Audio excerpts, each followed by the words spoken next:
कहानी की शुरुआत में हमें याउचा प्राइम नाम के प्लेनेट को दिखाया जाता है, जो अंतरिक्ष के सबसे बेरहम शिकारियों का घर माना जाता था। इस ग्रह का एक रूल था कि अगर तुमने अपने से कमजोर को नहीं मारा तो वो तुम्हें मार देगा। हम यहाँ डेक नाम के एक याउचा को देखते हैं जो अपने भाई का शिकार करने आया था ताकि वो अपने पिता को साबित कर सके कि वो कमजोर नहीं है। डेक उसकी गुफा में आया, पर उसका भाई वोरकान पहले से ही उस पर घात लगाए बैठा था। हर ताकतवर याउचा जरूरत पड़ने पर खुद को इनविजिबल कर सकता है, पर डेक के पास ऐसी कोई शक्ति नहीं थी क्योंकि वो उनमें से सबसे कमजोर था। दोनों के बीच जबरदस्त फाइट होती है, पर अपनी कई कोशिशों के बाद भी डेक अपने भाई को नहीं हरा पाता। आखिर में वोरकान उसे अपने सामने घुटने टेकने को कहता है, पर जब डेक ने उसकी बात नहीं मानी तो वोरकान ने उसे खाई में फेंक दिया। उसे लगा वो मर गया और वो अपने भाई की मौत का शोक मनाने लगा। लेकिन तभी डेक मौत को मात देकर ऊपर आता है और कहता है, देखो भाई, मैं अभी भी जिंदा हूं। पर वोरकान उससे अब और नहीं लड़ना चाहता था क्योंकि उसे लगा कि वो तैयार नहीं है। वोरकान अपने भाई को नहीं मारता, पर अगर वो यहाँ रहता तो कोई ना कोई उसे जरूर मार देता। इसीलिए वो उसे वहां से कहीं दूर जाने को कहता है। वो बोला, कबीले में अपनी जगह बनाने के लिए तुम्हें अपने से ज्यादा ताकतवर को मारना होगा। उसे मारकर घर वापस आओ, और अगर नहीं मार पाए तो कभी वापस मत लौटना। इसके बाद वो उसे कुछ प्लैनेट्स दिखाता है जहां वो शिकार के लिए जा सकता था, पर शर्त ये थी कि उसे वहां के सबसे ताकतवर जीव को मारना होगा, तभी वो वापस लौट सकता है। डेक उन प्लैनेट्स में से गीना नाम के प्लैनेट को चुनता है, पर वोरकान ने उसे अपनी पसंद बदलने को कहा क्योंकि उस जगह को डेथ प्लैनेट के नाम से जाना जाता था। वहां का सबसे ताकतवर जीव कालिस्क था जिसे कोई नहीं मार सकता, यहाँ तक कि उनके पिता भी उससे डरते थे। पर डेक बोला, फिर यही मेरा शिकार है। पिता ने मुझे कमजोर कहा था, उन्हें गलत साबित करने के लिए मुझे सबसे ताकतवर को मारना होगा। वोरकान डेक को वहां भेजने ही वाला था कि तभी उसने एक स्पेसशिप को देखा जो उन्हीं की ओर आ रही थी। शिप से उनका पिता नोआर उतरता है, जो अपने कबीले का सबसे बेरहम शिकारी था। डेक अपने पिता के सम्मान में अपना खून बहाकर उनका स्वागत करता है, पर नोआर उसे जिंदा देखकर बिल्कुल भी खुश नहीं होता। वो वोरकान से पूछता है कि तुमने अभी तक अपना काम पूरा क्यों नहीं किया, पर वोरकान उसकी साइड लेते हुए बोला, ये अभी नया है, इसे एक और बार शिकार का मौका मिलना चाहिए। लेकिन नोआर डेक को अपने कबीले की कमजोरी समझता था, और याउचा प्रजाति में यह नियम था कि कमजोर को मार दिया जाता है। जब उसे पता चला कि डेक कालिस्क का शिकार करने जा रहा है तो उसे ये उसकी बेवकूफी लगी। वो वोरकान से कहता है कि जब वो सो रहा था तभी तुम्हें मार देना चाहिए था। अपने पिता के मुंह से ये शब्द सुनकर डेक का दिल टूट जाता है। नोआर ने उसे बंदी बना लिया और अपने बेटे से कहा कि उसे मार दो। वोरकान उसे खत्म करने के लिए तलवार निकालता है, पर वो जानता था कि उसके पिता गलत कर रहे हैं, इसलिए वो अपने भाई को नहीं मारता और उसे शिप में फेंक देता है। उसे ऐसा करते देख नोआर को बहुत गुस्सा आता है और वो इनविजिबल होकर अपने ही बेटे पर एक के बाद एक कई जानलेवा हमले करता है, जिससे वो बुरी तरह घायल हो गया। वो बोला, कमजोर का साथ देना भी एक कमजोरी है, और बस इतना कहकर उसने डेक की आंखों के सामने उसकी पीठ में तलवार घुसाकर उसे बेरहमी से मार डाला। लेकिन मरने से पहले वोरकान ने उस शिप को एक्टिवेट कर दिया, जो डेक को वहां से अरबों मील दूर ले गया जहां उसे कोई नहीं ढूंढ पाएगा। जब डेक की आंख खुली तो उसने देखा कि उसका स्पेस शिप क्रैश कर रहा था। इससे पहले कि वो जमीन से टकराता, डेक जल्दी से एक पोड़ लेकर उस शिप से अलग हो जाता है। इसी बीच एक विशालकाय पक्षी उसकी पोड़ को जोर की टक्कर मारता है, जिससे डेक अपना बैलेंस खोकर सीधा एक जंगल में क्रैश कर गया। इतनी देर में उसके साथ इतना सब हो गया, पर वो अब भी अपने भाई की मौत से नहीं उभर पाया था। डेक ने देखा कि वो डेथ प्लेनेट पर है, वही ग्रह जिसे उसने शिकार के लिए चुना था। वो भाई से किया वादा पूरा करना चाहता था ताकि उसकी कुर्बानी जाया ना जाए। इसके बाद उसने अपने सारे हथियार बाहर निकाले और कालिस्क को मारने की तैयारियां करने लगा।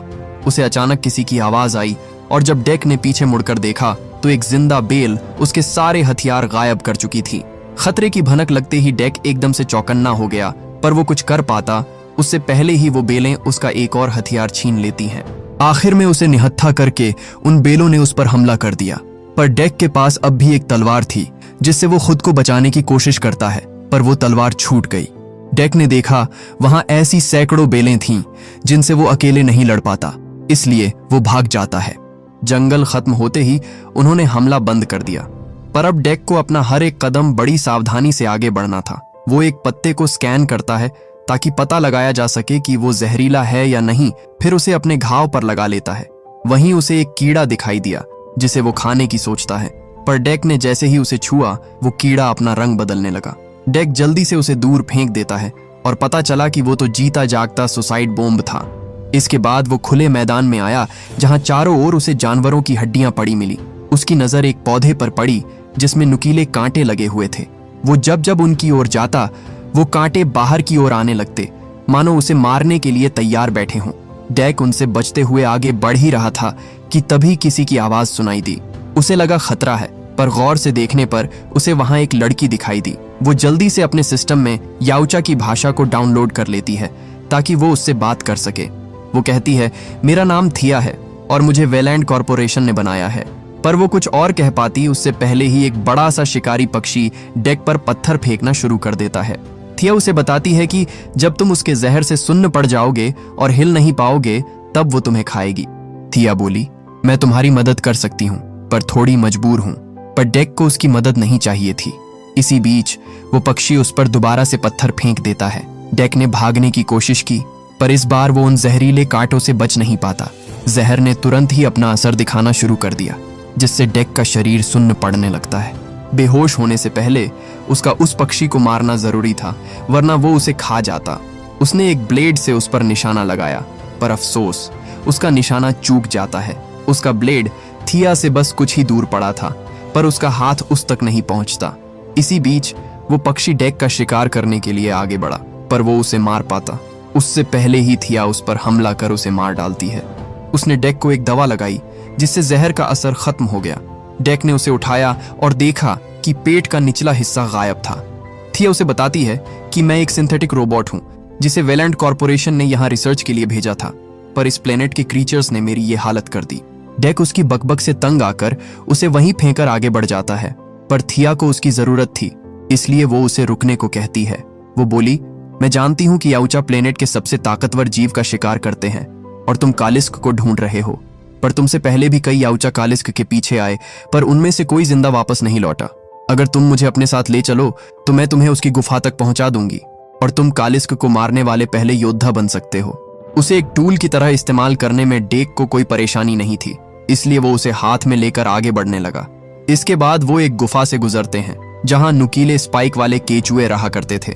डेक उन्हें खतरा समझता है, पर थिया उसे समझाती है कि वो खतरा नहीं है, उन्हें बस भूख लगी है। उसे हाथ में उठाकर डेक को चलने में बहुत परेशानी हो रही थी, इसीलिए उसने बेलों को तोड़कर उनसे एक रस्सी बनाई और थिया की बॉडी को अपनी पीठ पर कसकर बांध लिया। चलते चलते रात हो जाती है, जिसके बाद उन्होंने कुछ देर रुकने का फैसला किया, क्योंकि पता नहीं अंधेरे में कौन सा मॉन्स्टर उन पर घात लगाए बैठा हो। डेक पूछता है, तुम यहाँ कब से हो? जिस पर थिया उसे बताती है कि हम 2 साल पहले इस प्लेनेट पर लैंड हुए थे। उनकी टीम का काम था इस प्लेनेट के जीवों को समझकर उन पर रिसर्च करना। डेक को यहाँ एक और सिंथेटिक एंड्रॉइड के बारे में पता चलता है जो हूबहू थिया की नकल थी। दोनों को साथ काम करने के लिए बनाया गया था, पर थिया ज्यादातर लैब में रहती थी और टेसा का काम था इस प्लेनेट को समझकर ग्राउंड लेवल पर डेटा इकट्ठा करना। लेकिन एक दिन टेसा उसे बाहर ले गई। वो खोज कर रहे थे कि तभी कालिस्क ने उन पर हमला कर दिया और उसके पैरों को अलग कर दिया। वो अपनी कहानी सुनाते सुनाते काफी इमोशनल हो जाती है, पर डेक को उसकी बातें बोरिंग लगी, इसलिए वो सो गया। थिया को लगता था कि टेसा मर चुकी है, पर ऐसा नहीं था। इसके अगले सीन में हम टेसा को देखते हैं जो बुरी तरह डैमेज थी। उसे एक रिपेयरिंग पोर्ट में डाला जाता है जहां कुछ रोबोट्स उसके डेटा को प्रोसेस करने लगे। कंपनी को पता चला कि उसने अपना मिशन पूरा नहीं किया था, जिसके बाद टेसा को फिर से रिपेयर किया जाता है ताकि उसे दोबारा उसी मिशन पर भेजा जा सके जिसे वो पूरा करने में नाकाम रही थी। उसे बताया जाता है कि कंपनी बिल्कुल खुश नहीं है, दोबारा नाकामयाब हुई तो तुम्हें डीएक्टिवेट कर दिया जाएगा। वहीं हम थिया को देखते हैं जो डेक के साथ कालिस्क की गुफा की ओर जा रही थी। रास्ते में उन्हें एक गैंडे जैसा मॉन्स्टर दिखाई दिया जो मैदान में घास चर रहा था। थिया उसे बताती है कि ये कालिस्क का खाना है, जिसके बाद डेक उसे मारने की सोचता है। लेकिन जैसे ही वो आगे बढ़ा, उसे एक गहरा कट लग जाता है, क्योंकि जिस घास में वो गैंडा खड़ा था वो नुकीले ब्लेड से बनी हुई थी। वो उसे मारने का तरीका सोच ही रहा था कि तभी वहां उन्होंने एक बंदर जैसा जीव देखा जो अपनी बड़ी बड़ी आंखों से उन्हें बड़ी आश्चर्यजनक तरीके से देख रहा था। उन्हें शिकारी समझकर वो गेंडे डर कर वहां से भागने लगते हैं, लेकिन डेक ने उसका पीछा नहीं छोड़ा और पेड़ों पर लटकते हुए उसका पीछा किया। आखिर में डेक उसकी पीठ पर चढ़ गया, पर इससे पहले वो उसे मार पाता, वो गेंडा उसे एक पेड़ से दे मारता है। वो बंदर उन्हें देखकर खूब मजे ले रहा था, जिसके बाद डेक सबसे पहले उसे ठिकाने लगाने की सोचता है। वो लड़ ही रहे थे कि तभी डेक ने उस गैंडे को देखा जो तेजी से उसी की ओर आ रहा था। इससे पहले वो उन्हें अपने पैरों तले रौंद डालता, डेक अपनी तलवार से उसके 2 टुकड़े कर देता है। वो अपनी जीत की खुशी मना ही रहा था कि तभी उन जंगलों में छुपा एक विशालकाय कीड़ा उन्हें पकड़ लेता है। वो दोनों को निगलने ही वाला था कि तभी वो बंदर उसके मुंह में घुसकर अपने मजबूत कवच से उसके दांत तोड़ देता है। उनकी जान तो बच जाती है, पर अब वो कीड़ा बेचारे उस बंदर की जान के पीछे पड़ गया था। वो उसे निगलने ही वाला था कि तभी डेक उस बेचारे की मदद करने की सोचता है, क्योंकि उसने भी उनकी जान बचाई थी। अपनी तलवार से डेक ने उस पर एक के बाद एक कई जानलेवा हमले किए और आखिर में उसे भी मार डाला। उधर हम टेसा को देखते हैं जो डेक के पोर्ट तक पहुंच गई थी। वहां वो बेलें उस पर भी हमला करती है, पर उनके पास एडवांस्ड वेपन्स थे जिनसे वो उन्हें चुटकियों में खत्म कर देते हैं। जल्द ही रात हो गई और डेक अपने शिकार को पकाकर खाने लगा। उसने थिया को भी थोड़ा खाने को दिया, पर वो बिजली से चलती थी। इसके बाद वो थोड़ा खाना उस बंदर को भी देता है जो कब से उनके पीछे पीछे घूमे जा रहा था। खाना पाकर वो बहुत खुश होता है और डेक पर थूक देता है, जिससे डेक को गुस्सा आ जाता है। उसे लगा कि वो जानबूझकर उसका मजाक उड़ा रहा है, पर थिया उसे समझाती है कि थूकना उनके लिए सम्मान की निशानी है। उसने तुम पर थूक कर तुम्हें अपने परिवार का हिस्सा बना लिया है। इसके बाद डेक सोने के लिए जमीन साफ करता है और उसकी देखा देखी वो बंदर भी जमीन को साफ करने लगा। इस तरह वो उसकी हूबहू नकल करता है, मानो उससे सब सीख रहा हो। थिया और उस बंदर में तो गहरी दोस्ती हो गई थी और उसने उसके लिए एक नाम भी सोच लिया था। वहीं हम टेसा को देखते हैं जिसने डेक के क्रैश हुए स्पेसशिप को ढूंढ लिया था। वो अंदर गई जहां उसे याउचा सिविलाइजेशन के एडवांस्ड वेपन मिले जो कालिस्क को पकड़ने में उसके बहुत काम आ सकते थे। अगले सुबह डेक बिना वक्त गवाए अपने सफर को जारी रखता है, पर वो प्लूटो को अपने साथ नहीं लेकर जाना चाहता था। थिया कहती है, हम उसे नहीं छोड़ सकते, उसने हमारी जान बचाई थी। लेकिन अब वो डेक के किसी काम का नहीं था, इसलिए वो उसे वहीं छोड़कर आगे बढ़ जाता है। जल्द ही थिया को उसकी कमी खलने लगी। उस बेचारे ने उन्हें अपने परिवार को हिस्सा बनाया था और उन लोगों ने उसे अकेला छोड़ दिया। डेक थिया से आगे का रास्ता पूछता है, पर वो प्लूटो को लेकर अब भी उससे नाराज थी, इसलिए उसे रास्ता नहीं बताती। वो कहती है, माना तुम्हारे प्लेनेट पर हम दर्दी को कमजोरी माना जाता है, लेकिन ये तुम्हारा प्लेनेट नहीं है। कम से कम तुम यहाँ तो उसे अपने साथ रख सकते थे।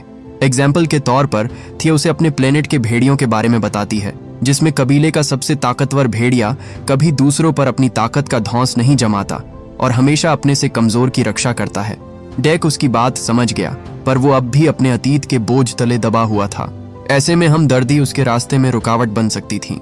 वो जल्द ही कालिस्क की गुफा के पास पहुंच गया, जहां चारों ओर उन लोगों की लाशें बिखरी पड़ी थीं जो उसे पकड़ने आए थे। थिया को वहां उसके पैर भी मिल गए, जिसे लेकर वो जल्दी से एक रिपेयरिंग स्टेशन पर गई और खुद को अपने शरीर के निचले हिस्से से सिंक कर लिया। थिया कहती है, मुझे तुम्हें कुछ बताना है, तुम्हें अभी इसी वक्त यहाँ से जाना होगा। मैंने टेसा को बुलाया है, कंपनी यहाँ किसी भी वक्त आती ही होगी। पर डेक अपनी ट्रॉफी लिए बगैर यहाँ से कहीं नहीं जाने वाला था। डेक बाहर आया और देखा कि कालिस्क वहां नहीं था, जिसके बाद उसने उसे बुलाने के लिए वहां पड़े तेल के कंटेनर में ब्लास्ट कर दिया। कालिस्क डेक के सामने आता है और हम देखते हैं कि ये तो कुछ ज्यादा ही बड़ा था। उसने डेक को उठाकर दूर फेंक दिया, जिससे उसे भी उसकी ताकत का अंदाजा हो जाता है। पर यह तो उसकी असली ताकत का बस एक छोटा सा नमूना था। डेक ने उससे फाइट की और अपनी तलवार से उसका पेट चीर दिया। इतना कम था तो वो उसकी पूंछ भी काट देता है। पर कालिस्क में खुद को रिपेयर करने की अनोखी शक्ति थी। उसके सारे कटे हुए पार्ट्स वापस लौट आते हैं। वहीं थी अपने पैरों को जोड़ने ही वाली थी, तभी कालिस्क ने डेक को उठाकर उसके ऊपर फेंक दिया, जिससे उसकी बॉडी के फिर से 2 टुकड़े हो गए। डेक उसे रोकने की हर मुमकिन कोशिश करता है, पर ऐसा लग रहा था कि उसे मारा ही नहीं जा सकता। इसके बाद उसने अपनी तलवार से उसके सर को धड़ से अलग कर दिया। डेक को लगा वो जीत गया, पर कालिस्क अपने सर को दोबारा जोड़ लेती है। उसने डेक को अपने पैरों से दबोच लिया। वो उसे मारने ही वाला था कि तभी वो अचानक रुक जाता है। पता नहीं क्यों वो डेक को अजीब तरीके से सूंघने लगी और उसकी जान बख्श दी। हालांकि खतरा अभी टला नहीं था। जल्द ही टेसा और कंपनी के लोग वहां पहुंच जाते हैं और उन्होंने क्रायोजेनिक बॉम्ब से कालिस्क को फ्रीज कर दिया। डेक भी उस बम की चपेट में आकर फ्रीज हो जाता है और जब उसे होश आया तो वो टेसा की रिसर्च लैब में था। उसने थिया से उसे छोड़ने को कहा, पर जल्द ही उसे एहसास हुआ कि ये थिया नहीं थी। टेसा उसे अच्छे से स्कैन करती है और बताती है कि अब से तुम वेलैंड कॉरपोरेशन की प्रॉपर्टी हो। इसी बीच उसने थिया को फिर से एक्टिवेट किया और उसे जैसे ही होश आया वो टेसा को देखकर इमोशनल हो गई। पर तभी उसने डेक को देखा जिसे टेसा ने बंदी बना लिया था। उसने एक डिवाइस चालू किया जो डेक के ब्रेन को अंदर से स्कैन करने लगता है, पर यह स्कैन किसी टॉर्चर से कम नहीं था। थिया उसे दर्द में देख टेसा को उसे रोकने को कहती है, पर जब वो नहीं मानी तो उसने खुद उस मशीन को बंद कर दिया। थिया उसे समझाने की कोशिश करती है कि ये याऊचा अलग है, इसने उसकी जान बचाई है। पर टेसा उसे याद दिलाती है कि उन्हें किस काम के लिए बनाया गया है। वो यहाँ रिसर्च करने आए थे। पर थिया कहती है, जरूरी नहीं कि हम वही बने जो वो चाहते हैं। बस यहीं टेसा समझ जाती है कि वो करप्ट हो चुकी है। वो बोली, मैं यहाँ तुम्हें बचाने नहीं आई थी, बल्कि हमारा मिशन पूरा करने आई थी। उसकी बातें सुनकर थिया को यकीन ही नहीं होता कि ये वही टेसा है जिसे वो अपनी बहन मानती थी। रिपेयर होने के बाद वो पहले जैसी नहीं रही। उसमें दूसरों के लिए हमदर्दी बिल्कुल खत्म हो चुकी थी। टेसा ने गार्ड्स को ऑर्डर्स दिए कि वो उसे तोड़कर कचरे में फेंक दें और वहां से चली गई। थिया डेक को कुछ करने को कहती है, पर तभी वहां एक गार्ड आ गया और देखा कि थिया उस याऊचा से उसकी भाषा में बात कर रही है। उसने वहां से एक डिवाइस उठाया और बड़े गौर से उसकी जांच करने लगा। डेक ने कहा, उसे बताओ कि ये एक नक्शा है, जिसके बाद थिया ने वैसा ही किया। जैसे ही उस गार्ड ने उसमें लगा एक बटन दबाया, वहां एक ब्लास्ट हो गया। इससे पहले गार्ड्स उन्हें पकड़ पाते, थिया ने जल्दी से दरवाजा खोल दिया और डेक वहां से भाग निकला। उनसे बचते हुए वो कई फीट गहरे झरने में गिर जाता है। उसे मरा हुआ समझकर उन्होंने उसे ढूंढने की कोशिश भी नहीं की, पर हम देखते हैं कि डेक इतनी ऊंचाई से गिरने के बाद भी जिंदा बच गया था। उसे बहुत चोट आई थी, पर किसी तरह वो अपनी शिप पर वापस लौटा। वो बहुत शर्मिंदा था कि वो अपने भाई की उम्मीदों पर खरा नहीं उतरा। उसने शिप को स्टार्ट किया और कहीं और जाने की सोचने लगा, पर तभी उसे थिया की कहीं एक बात याद आई जो उसने भेड़िए के बारे में बताई थी। डेक समझ गया कि अब उसे क्या करना है। टेसा ने उसके सारे हथियार अपने कब्जे में कर लिए थे, इसलिए उसने तय किया कि वो इस प्लेनेट को उनके खिलाफ इस्तेमाल करेगा। इसके बाद डेक मैदान में जाकर वहां से ढेर सारी ब्लेड वाली घास इकट्ठा करता है। उसने उस फटने वाले कीड़े को पकड़कर उसे एक पत्ते में बंद कर दिया जो उसके लिए एक ग्रेनेड का काम करने वाला था। जिस गेंडे का उसने शिकार किया था, उसके दांतों से वो नुकीला खंजर बनाता है। इस तरह उसने वो सुन्न करने वाला पौधा और उन केचुओं को अपना हथियार बना लिया जिन्होंने कभी उसे मारने की कोशिश की थी। उसे नहीं पता था कि वो लोग कालिस्क को कहाँ ले गए हैं, इसलिए सुराग की तलाश में डेक उसी गुफा के पास आता है जहां उनकी आखिरी फाइट हुई थी। पर अफसोस, वहां उसे कोई नहीं मिला क्योंकि सब वहां से जा चुके थे। वो जा ही रहा था कि तभी उसकी नजर प्लूटो पर पड़ी, जो उन्हें ढूंढते ढूंढते यहाँ तक पहुंच गया था। डेक ने देखा कि वो बहुत परेशान नजर आ रहा था और तभी उसकी नजर कालिस्क के पैरों के निशान पर पड़ी, जिस पर खड़ा होकर प्लूटो रो रहा था। डेक तुरंत समझ जाता है कि जिसे वो इतनी देर से मामूली बंदर समझ रहे थे, असल में वो कालिस्क की बेटी है जो उससे बिछड़ गई थी। डेक ने बिना देर किए उस पर थूक दिया और उसे भी अपने परिवार का हिस्सा बना लिया। इसी बीच उन्होंने थिया के पैरों को देखा जो मलबे के नीचे दबे हुए थे। डेक उसे बाहर निकालता है, जिसके बाद वो पैर उन्हें टेसा के बेस की ओर ले जाने लगे। वहीं हम थिया को देखते हैं जिसकी बॉडी को वो लोग डिस्पोज करने वाले थे। एक गार्ड उसकी निगरानी कर रहा था, पर तभी डेक उस पर तेजाब फेंक कर उसे गला देता है। रास्ता साफ होते ही थिया के पैर उसकी बॉडी के पास जाने लगे और बीच में जिसने भी उसे रोकने की कोशिश की, डेक ने उसे ठिकाने लगा दिया। इस काम में प्लूटो भी उसकी मदद कर रहा था, पर जल्द ही वो लोग पकड़े जाते हैं। इसी बीच टेसा कालिस्क को लेकर वहां से निकलने की तैयारी कर रही थी। कंपनी ने उससे उस याऊचा का स्टेटस पूछा, जिस पर टेसा उन्हें झूठ बोल देती है कि वो मर गया है। डेक एक एक कर उन रोबोट्स को ठिकाने लगा रहा था। एक ने सेफ्टी अलार्म बजाने की कोशिश की, पर डेक उसे ऐसा नहीं करने देता क्योंकि अभी उसे थोड़े और टाइम की जरूरत थी। वहीं थिया के पैर थिया को ढूंढते ढूंढते उस तक पहुंच जाते हैं। थिया अपने पैरों को वापस पाकर बहुत खुश थी कि तभी वहां और गार्ड्स आ गए, इसलिए उन्होंने फिर से डीएक्टिवेट होने का नाटक किया। वो गार्ड थिया को देख ही रहे थे कि तभी उसके पैर ने पीछे से उन पर हमला किया और उन दोनों ने एक टीम की तरह काम करके सारे रोबोट्स को मार गिराया। डेक उन्हें रोकने के लिए आगे बढ़ा, पर तभी एक गार्ड ने उसके सर पर बंदूक तान दी और कहा, अगर हिले तो खोपड़ी उड़ा दूंगा। डेक के पास बचने का कोई दूसरा रास्ता नहीं था, पर तभी वहां थिया आ गई और उसे बचा लिया। उसने पूछा, तुम यहाँ क्या कर रहे हो? पर जब थिया को पता चला कि वो यहाँ उसे बचाने आया है, तो उसे अपनी आंखों पर यकीन ही नहीं हुआ। थिया बोली, इससे पहले कि और लोग यहाँ आ जाए, हमें यहाँ से निकलना होगा। पर डेक कहता है, अभी नहीं, हम कालिस्क को लिए बिना नहीं जा सकते। उन्होंने प्लूटो की माँ को पकड़ रखा है। सच पता चलते ही थिया भी उसकी मदद करने को तैयार हो जाती है, जिसके बाद डेक ने सिक्योरिटी अलार्म बजाकर सभी को अपनी ओर बुला लिया। वो अपने घुटनों के बल बैठकर उनका इंतजार करने लगा और जल्द ही गार्ड्स की पूरी यूनिट उसे चारों ओर से घेर लेती है। वो उसे मारने के लिए उसकी ओर बढ़ ही रहे थे कि तभी डेक ने अपनी चाल चली और उस सुन्न करने वाले पौधे से उन सब के टुकड़े टुकड़े कर दिए। अब बस टेसा बची थी, पर डेक को उसे ढूंढना नहीं पड़ता क्योंकि वो खुद चलकर उसके पास आती है। याउचा के हथियारों से लैस उसने एक मैकेनिकल आर्मर पहन रखा था। वो डेक पर निशाना लगाती है, पर उसने जैसे ही ट्रिगर दबाया वो केचुआ डेक की जान बचाने के लिए खुद उसके सामने आ जाता है और मारा जाता है। उसे अपनी आंखों के सामने तड़पता देख डेक गुस्से से मानो आपे से बाहर हो गया और उस पर पागलों की तरह टूट पड़ा। वो उस पर कई हमले करता है, पर टेसा ने उसे उठाकर दूर फेंक दिया। इसी बीच थिया कालिस्क को अपनी आईडी से छुड़ाने की कोशिश करती है, पर उसे ब्लैकलिस्ट कर दिया गया था। उसे ऐसा करते हुए एक गार्ड उसे देख लेता है, पर थिया जल्दी से अपनी आंखें बदलकर टेसा बन जाती है और उसे ऑर्डर देती है कि वो कहीं और जाकर निगरानी करे। पर इन सब का कोई फायदा नहीं होता क्योंकि उसकी चोरी पकड़ी जाती है। उधर टेसा डेक पर भरी पड़ने लगती है। अपनी जान बचाने के लिए वो एक ट्रक के पीछे छुप गया और जब टेसा उसे उठाकर उसे ढूंढने में बिजी थी तभी डेक ने अचानक उस पर हमला कर दिया। वो उसका सर धड़ से अलग करने ही वाला था कि तभी टेसा खुद को एक शील्ड के नीचे छुपा लेती है जिसे डेक चाहकर भी नहीं तोड़ सकता था। इसी बीच कालिस्क भी उस पर हमला कर देती है। दोनों में जबरदस्त फाइट हुई, पर टेसा ने एक ब्लेड से कालिस्क को बीच से काटना शुरू कर दिया। कालिस्क उसके आगे कमजोर पड़ने लगी थी, लेकिन डेक ने उस मैकेनिकल सूट की वायरिंग तोड़ दी जिससे ब्लेड चलते चलते बंद पड़ गया। टेसा बिना देर किए कालिस्क को फ्रीज करने के लिए उस पर एक बार फिर वो क्रायोजेनिक बॉम्ब फेंकती है, लेकिन इस बार डेक उस बम को डिफ्लेक्ट कर देता है जो सीधा जाकर टेसा के मैकेनिकल सूट से टकरा गया। कालिस्क उसके हाथ को तोड़कर दूर फेंक देती है।